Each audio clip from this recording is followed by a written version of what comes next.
नमस्कार। आकाशवाणी जयपुर अजमेर से प्रस्तुत है प्रादेशिक समाचार।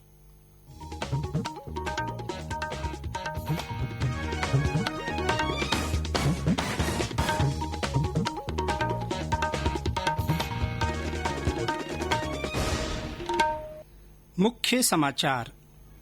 प्रदेश में उत्कृष्ट सेवाएं देने वाले पुलिसकर्मियों के लिए मुख्यमंत्री पुलिस पदक योजना होगी लागू। आवागमन के लिए रोडवेज की बसों के लिए मिलेंगे स्थायी पास। मुख्यमंत्री अशोक गहलोत ने कहा कि कोरोना महामारी से बचाव के लिए प्रदेश में बड़ा जागरूकता अभियान चलाने की है जरूरत। राज्य में कोरोना संक्रमित 7,000 से ज्यादा मरीज इलाज के बाद हुए स्वस्थ। 6,000 से ज्यादा लोगों को मिली अस्पतालों से छुट्टी। और प्रदेश में कई स्थानों पर तेज आंधी चलने और बारिश होने से लोगों को मिली गर्मी से राहत। समाचारों के साथ मैं जितेंद्र सिंह पूनिया। और अब समाचार विस्तार से। प्रदेश में उत्कृष्ट सेवाएं देने वाले पुलिसकर्मियों के लिए मुख्यमंत्री पुलिस पदक योजना लागू होगी। साथ ही पुलिसकर्मियों के आवागमन के लिए रोडवेज की बसों में स्थायी पास की योजना भी शुरू की जाएगी। मुख्यमंत्री अशोक गहलोत ने कल जयपुर में वीडियो कॉन्फ्रेंसिंग के जरिए पुलिस मुख्यालय के अधिकारियों से लेकर थाना स्तर तक के अधिकारियों से संवाद किया। इस दौरान मुख्यमंत्री ने कहा कि पुलिसकर्मियों के लिए हाउसिंग बोर्ड, यूआईटी, जेडीए सहित अन्य संस्थाओं के माध्यम से आवास की सुविधा उपलब्ध कराई जाएगी। वहीं पुलिस लाइन, आर्म्ड बटालियन और पुलिस ट्रेनिंग सेंटरों में उपलब्ध चिकित्सा सुविधाओं को मजबूत करने के साथ ही पुलिसकर्मियों का निःशुल्क वार्षिक चिकित्सा परीक्षण कराया जाएगा।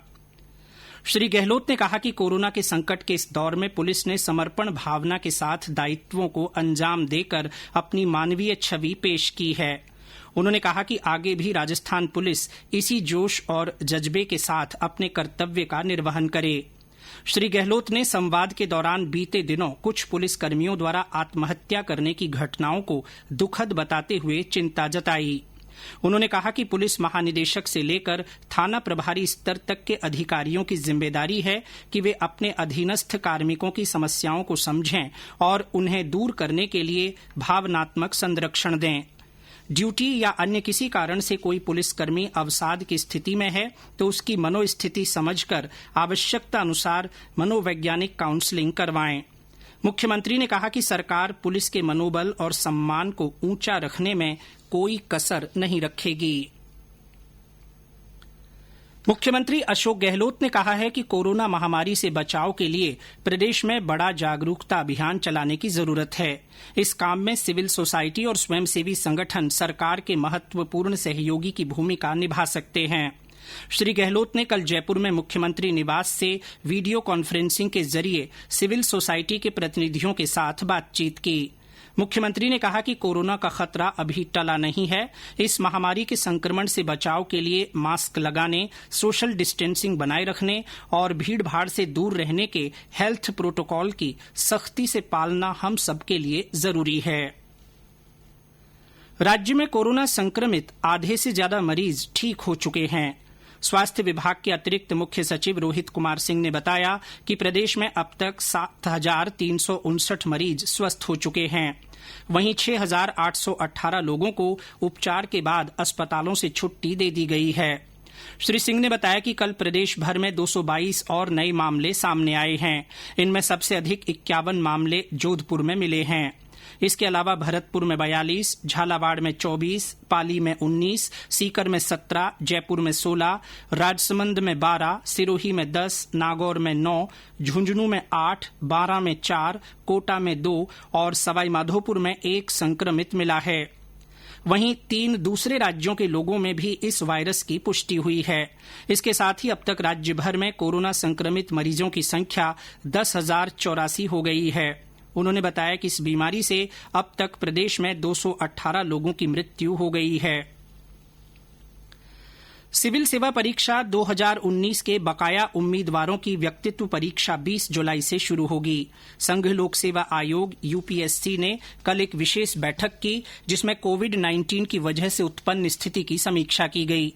लॉकडाउन खुलने और केंद्र तथा विभिन्न राज्य सरकारों द्वारा दी जा रही रियायतों के मद्देनजर आयोग ने परीक्षाओं और भर्ती परीक्षाओं की संशोधित सूची जारी करने का फैसला किया है। यूपीएससी परीक्षाओं के संशोधित कैलेंडर का विवरण आयोग की वेबसाइट पर देखा जा सकता है। 2019 की सिविल सेवा परीक्षा के जो उम्मीदवार व्यक्तित्व परीक्षा नहीं दे पाए थे, उनके इंटरव्यू 20 जुलाई से शुरू होंगे।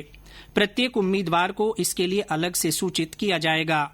कर्मचारी भविष्य निधि संगठन में प्रवर्तन अधिकारी और लेखाधिकारी के पदों के लिए 4 अक्टूबर 2020 को निर्धारित परीक्षा स्थगित कर दी गई है। इसके लिए नई तारीखों की घोषणा यूपीएससी की वेबसाइट पर 2021 के कैलेंडर में प्रकाशित की जाएगी। प्रादेशिक समाचार बुलेटिन आप हमारे ट्विटर हैंडल @AIRnews_जयपुर पर फॉलो कर सकते हैं। राज्य सरकार ने राज्य कौशल पोर्टल और ऑनलाइन श्रमिक एम्प्लॉयमेंट एक्सचेंज की शुरूआत की है। मुख्यमंत्री अशोक गहलोत ने कल वीडियो कॉन्फ्रेंसिंग के जरिए इसका शुभारंभ किया।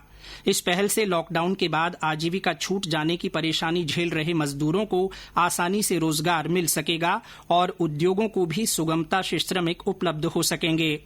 इस पोर्टल में 12 लाख प्रवासी श्रमिकों के साथ ही 11 लाख से भी अधिक नियोक्ताओं को पंजीकृत किया गया है। इसके अतिरिक्त कोई भी श्रमिक इस पोर्टल पर स्वयं का रजिस्ट्रेशन करवा सकता है। गौरतलब है कि मुख्यमंत्री ने बीते दिनों कोरोना संक्रमण के कारण बड़ी संख्या में प्रदेश से श्रमिकों के पलायन और आगमन को देखते हुए ऑनलाइन लेबर एक्सचेंज बनाने के निर्देश दिए थे। सूचना प्रौद्योगिकी और संचार विभाग के प्रमुख शासन सचिव अभय कुमार ने बताया कि ये पोर्टल मात्र 2 हफ्ते में तैयार किया गया है और जल्द ही इसे मोबाइल ऐप प्लेटफॉर्म पर लाया जाएगा। प्रदेश में 22 से 28 जून तक सार्वजनिक निर्माण विभाग की ओर से गुणवत्ता नियंत्रण सप्ताह मनाया जाएगा।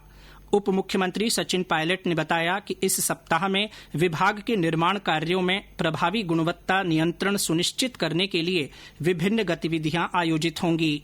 उन्होंने बताया कि इस सप्ताह में सार्वजनिक निर्माण विभाग के मुख्य अभियंता से लेकर अधिशासी अभियंता स्तर के अधिकारी विभिन्न कार्यों का निरीक्षण और गुणवत्ता संबंधी परीक्षण का काम करेंगे। वंदे भारत मिशन के तहत विदेशों में फंसे प्रवासी राजस्थानियों की स्वदेश वापसी के लगातार प्रयास जारी हैं।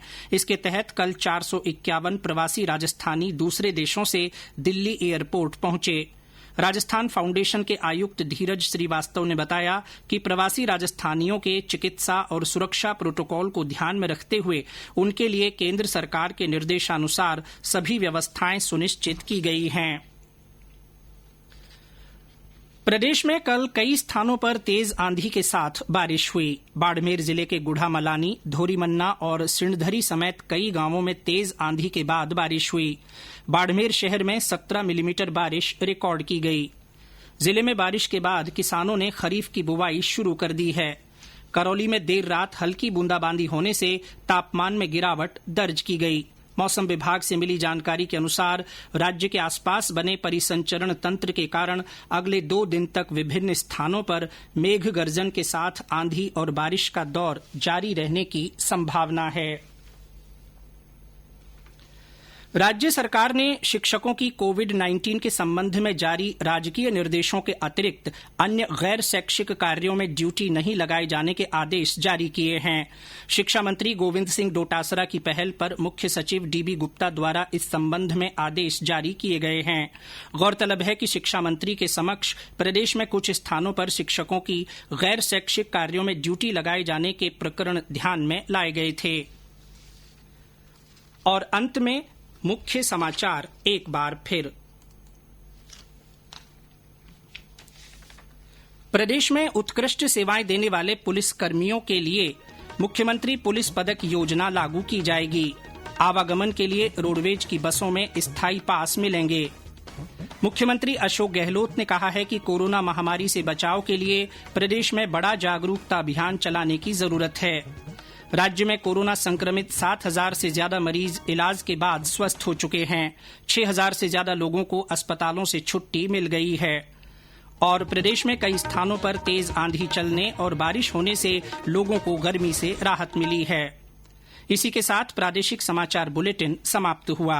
हमारा अगला समाचार बुलेटिन हिन्दी में दोपहर 12:30 बजे प्रसारित किया जाएगा। नमस्कार।